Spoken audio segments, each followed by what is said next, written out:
पक्षीराज गरुड़ ने भगवान विष्णु से निवेदन किया, हे प्रभु, मैंने तीनों लोकों का भ्रमण करने के बाद उसमें रहने वाले लोगों को देखकर ये निष्कर्ष निकाला कि वह सभी दुखों में ही डूबे रहते हैं। मेरा अंतःकरण पीड़ा से भर गया है।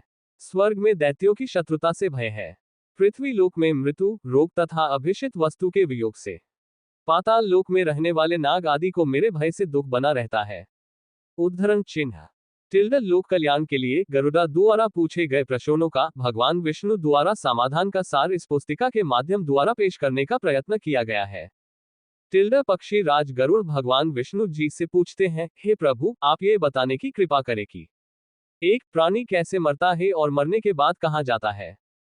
दो, मरणासन व्यक्ति को किस कारण पृथ्वी पर सुलाया जाता है। तीन, उसके नीचे कुश और तिल क्यों बिछाए जाते हैं। चार, उसके मुख में पंचरत्न क्यों डाला जाता है। पांच, मृत्यु के समय गोदान अनन्य वस्तुओं के दान क्यों दिया जाता है। छह, उस समय प्राणी आतिवाहिक शरीर कैसे प्राप्त करता है। सात, अग्नि देने वाले पुत्र पौत्र उसे कंधे पर क्यों ले जाते हैं। आठ, शव में घृत का लेप क्यों किया जाता है। नौ, शव के उत्तर दिशा में यम सूतक का पाठ क्यों किया जाता है।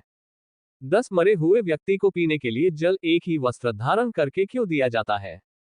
11, शव का दाह संस्कार करके उस व्यक्ति को अपने परिजनों के साथ बैठकर भोजन आदि क्यों नहीं करना चाहिए। 12, मृत व्यक्ति के पुत्र 10वें दिन के पहले किस लिए 9 पिंडों का दान देते हैं। 13, शव का दाह संस्कार तथा उसके अनंतर जल तर्पण की क्रिया क्यों की जाती है। 14, किस विधान से पितरों का पिंड दान देना चाहिए। 15, उस पिंड को स्वीकार करने के लिए उनका आवाहन कैसे किया जाता है। 16, दाह संस्कार के बाद अस्थि संचयन और घट फोड़ने का विधान क्यों है।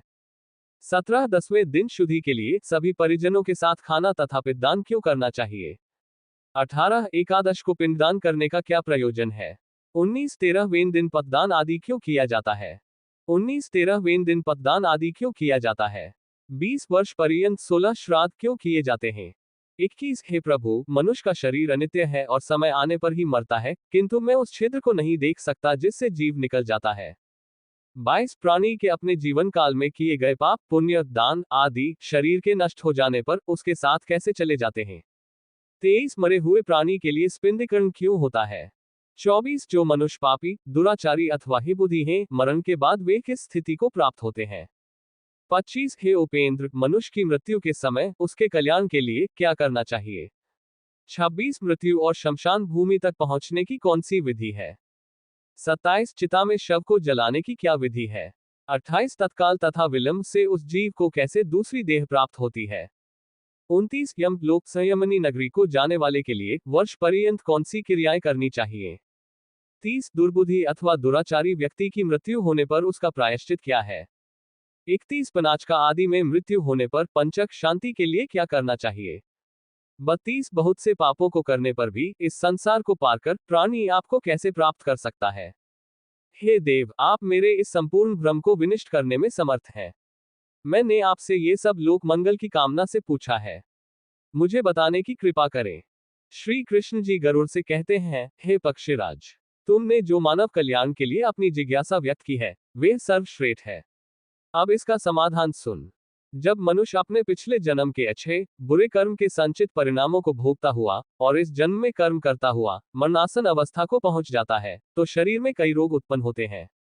एक अचानक सर्प की भांति वह मौत के जकन में बंधता चला जाता है। वह घर में अस्यहीन अपाहज शारीरिक मानसिक पीड़ाओं से पीड़ित फिर भी जीने की मन में इच्छा को लेकर दुखदायी जीवन व्यतीत करता है। जब मरणासन व्यक्ति की इंद्रियों का समूह व्याकुल हो जाता है, चेतन शरीर जड़ीभूत हो जाता है, तब अंतिम क्षणों में एक अलौकिक चेतना आती है जिसमें सभी लोग एक जैसे दिखते हैं। उस समय वह कुछ बोलने योग्य नहीं रहता और प्राण शरीर को छोड़कर यमराज के दूतों के साथ चल देते हैं।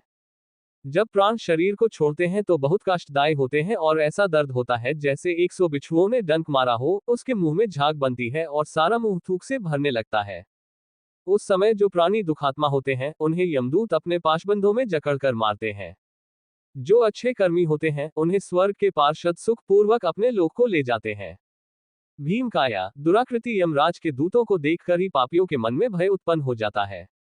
हाहाकार करता हुआ अंगूठे के नाप जितना मृत मनुष्य अपने घर को देखता हुआ यमदूतों द्वारा घसीटा हुआ रास्ते में अनेक यातनाएं सहता हुआ यमराज के सामने ले जाया जाता है। जीव अति भयानक यमराज की काया को देखता है और फिर उसके आदेश पर तुरंत वापस अपने मृत स्थान पर यमदूतों के साथ आ जाता है। वह वापस अपने शरीर में जाने की कोशिश करता है, पर यमदूत उसके गले में फंदा डाले रहते हैं। उसे भूख और प्यास बहुत सताती है और बहुत रोता है। अपने पुत्रों द्वारा अर्पित की हुई चावल की खीलों को वह खाता है, फिर भी भूख नहीं मिटती। जिन आत्माओं को ये खीलें नहीं मिल पाती, वह सुनसान जंगल में भटकती रहती हैं।